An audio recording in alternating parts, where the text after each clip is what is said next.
Hey Erin, I am gonna do a new thing in which I read you a book story um, selection uh, every night before bed. I'm gonna read you bedtime stories.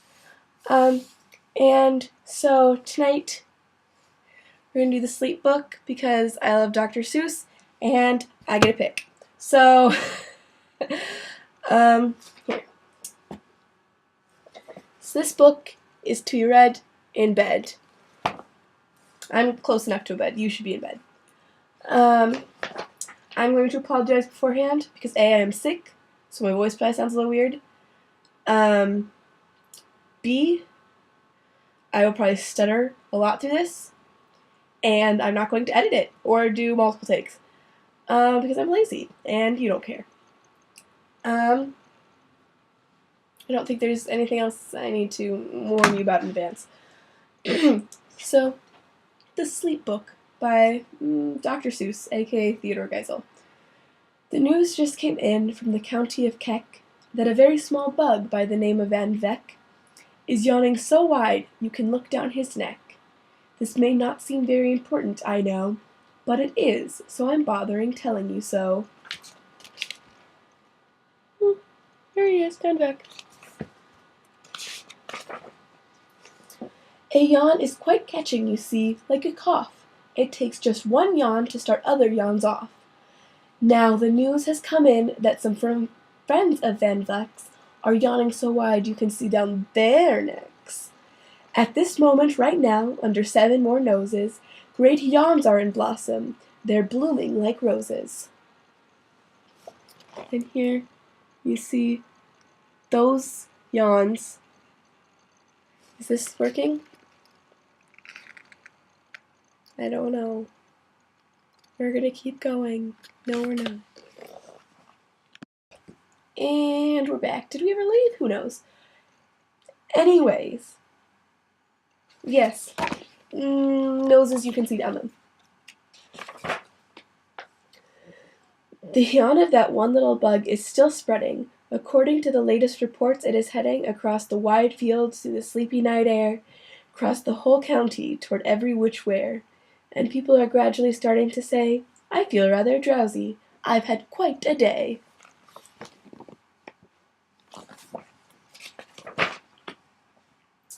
Creatures are starting to think about rest. 2 bifferbaum birds are now building their nests. They do it each night, and quite often I wonder how they do this big job without making a blunder. But that is their problem, not yours and not mine. The point is, they're going to bed, and that's fine. Sleep, though,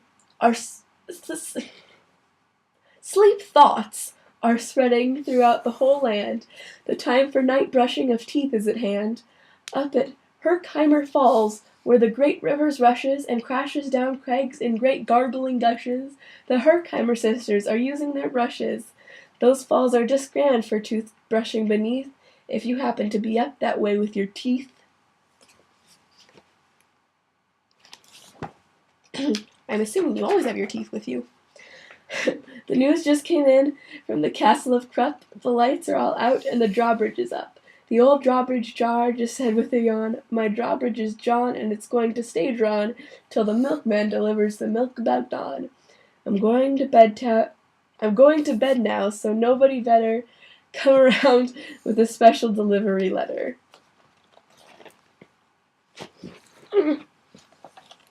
Sorry, I make noises. The number of sleepers is steadily growing. Bed is where more and more people are going. In Culpeper Springs, the Stilt Walker Hall. The Stilt Walker's stilts are all stacked on the wall. The Stilt Walkers have called it a day. They're all tucked out and they're snoozing away. This is very big news, it's important to know, and that's why I'm bothering telling you so. Look at all of them sleep. Way out in the west, in the town of Merced. The Hinklehorn honk.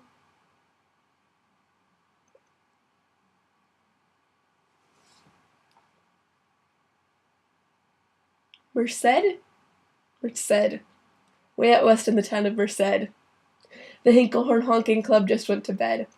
Every horn has been quietly hung on a hook for the night in its own private Hinklehorn nook. All this long, happy day they've been honking about, and the Hinklehorn honkers have honked themselves out. But they'll wake up quite fresh in the morning, and then they'll start right in Hinklehorn honking again. This page was especially difficult for me. I hope you appreciated it. Everywhere creatures are falling asleep, the collapsible frink just collapsed in a heap. And by adding the frink to the others before, I am able to give you the Who's Asleep score. Right now, 40,404 creatures are happily, deeply in slumber. I think you'll agree that's a whopping fine number. And then that's the collapsible frink. Counting up sleepers? Just how do we do it? Really quite simple. There's nothing much to it.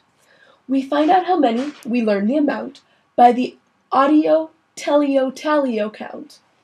On a mountain halfway between Reno and Rome, we have a machine in a plexiglass dome, which listens and looks into everyone's home, and whenever it sees a new sleeper go flop, it jingles and lets a new bingle bell bop. Bingle ball drop. Bingle bell bop? Bingle ball drop. Our chap counts these balls as they plop in a cup, and that's how we know who's down and who's up.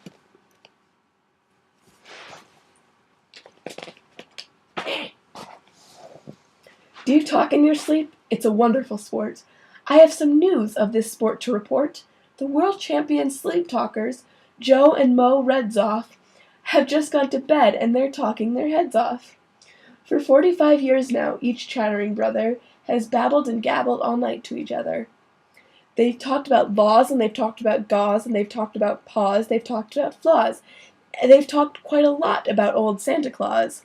And the reason I'm telling you this is because you should take up the sport. It's just fine for the jaws.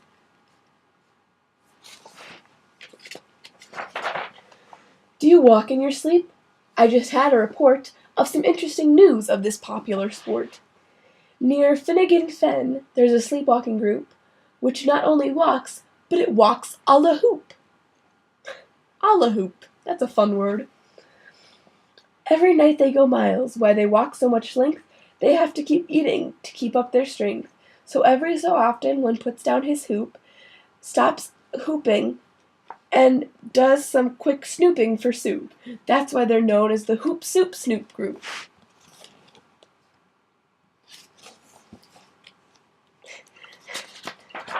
Dr. Seuss teaches kids lessons. You should run away in your sleep and steal people's soup. That's the lesson of this book. Sleepwalking, too, are the curious crandlers who sleepwalk on hills with assorted-sized candles. Crandalls and candles. Well, they don't really rhyme, but whatever. The crandalls walk nightly in slumbering peace, in spite of the slight burns from the hot dripping grease. The crandalls wear candles because they walk far, and if they wake up, want to see where they are.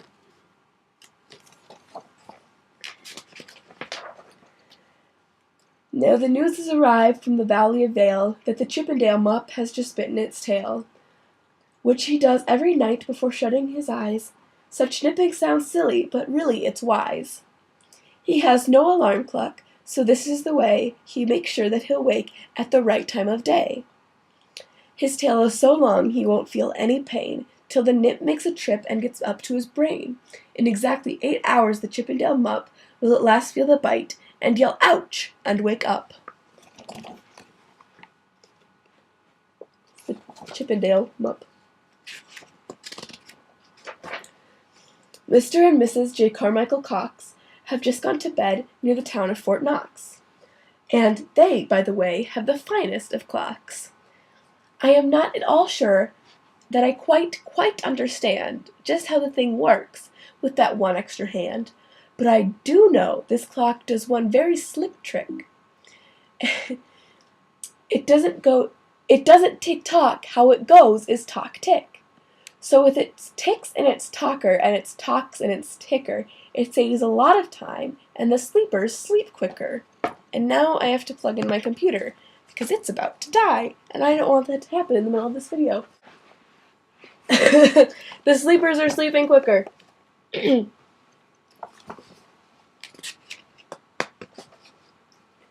It's a great night for snores. I've had a report of some boys who are tops at this musical sport. The snortiest snorers in all our fair land are Snorter McPhail, Snorter McPhail, and his Snore Snort Band. This band can snore Dixie and Old Swanee River so loud it would make 40 elephants shiver. The loudest of all the boys is McPhail. He snores with his head in a 3-gallon pail. So they snore in a cave 20 miles out of town. If they snored any closer, they'd snore the town down.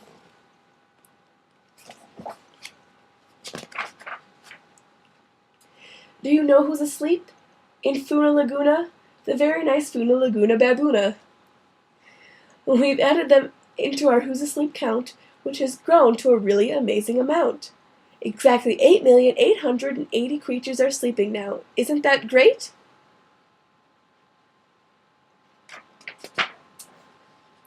Oh, I didn't show you the picture. There you go.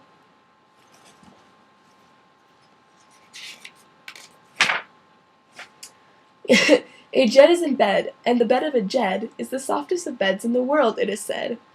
He makes it from pom-poms he grows on his head, and he's sleeping right now on the softest of fluff, completely exhausted from growing the stuff. Fluff. The news has come in from the district of Doft that 2 oft are asleep, and they're sleeping aloft. And how were they able to sleep off the ground? I'll tell you, I weighed one last week, and I found that an oft is so light, he weighs -1 pound. I don't know, A moose is asleep, he is dreaming of moose drinks. A goose is asleep, he is dreaming of goose drinks. That's well and good when a moose dreams of moose juice, and nothing goes wrong when a goose dreams of goose juice. But it isn't too good when a moose and a goose start dreaming they're drinking the other one's juice. Moose juice, not goose juice, is juice for a moose, and goose juice, not moose juice, is juice for a goose. So when goose gets a mouthful of juices of mooses, and moose gets a mouthful of juices of gooses, they always fall out of their bed and scream. So, I'm warning you now, never drink in your dreams. Responsible drinking. Message brought to you by Dr. Seuss. Speaking of dreaming, I think you should note that the Bumble Tub Club is now dreaming afloat. Every night they go dreaming down the Bubble Tub Creek, except for one night every 3rd or 4th week, when they stop for repairs, 'cause their bumble tubs leak. But tonight they're afloat, full of dreams, full of bliss. That's why I'm bothering telling you this.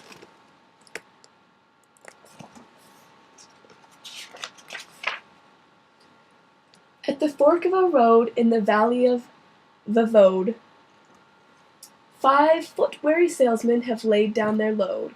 All day they've raced round in the heat at top speed, unsuccessfully trying to sell their Zifferzoft seeds, which nobody wants because nobody needs. Tomorrow will come, they'll go back to their chore, they'll start on the road Zifferzofting once more, but tonight they've forgotten, their feet are so sore, and that's what the wonderful nighttime is for.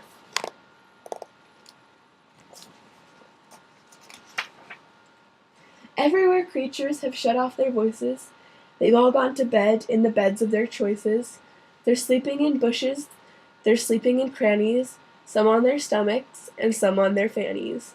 They're peacefully sleeping in comfortable holes, even some even on soft, tufted barbershop poles. The number of sleepers is now past the millions. The number of sleepers is now in the billions. Never gets old, right? They're sleeping on steps, and on strings, and on floors, in mailboxes, ships, in the keyhole of doors. Every worm on a fishhook is safe for the night. Every fish in the sea is too sleepy to bite. Every whale in the ocean has turned off its spout. Every light between here and far footle is out. And now, adding things up, we're way beyond billions. Our who's asleep count is now in the zillions. Look at all those sleepers!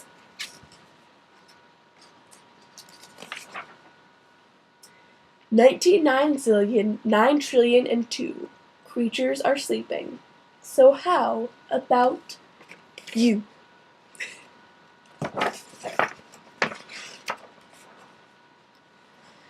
When you turn out your light, then the number will be 99,000,000,9,000,000,003. Good night. I hope you enjoyed your bedtime story. I hope you see this tonight. I'm filming this kind of late. Procrastination. So, yes. Good night. Love you. Talk to you tomorrow.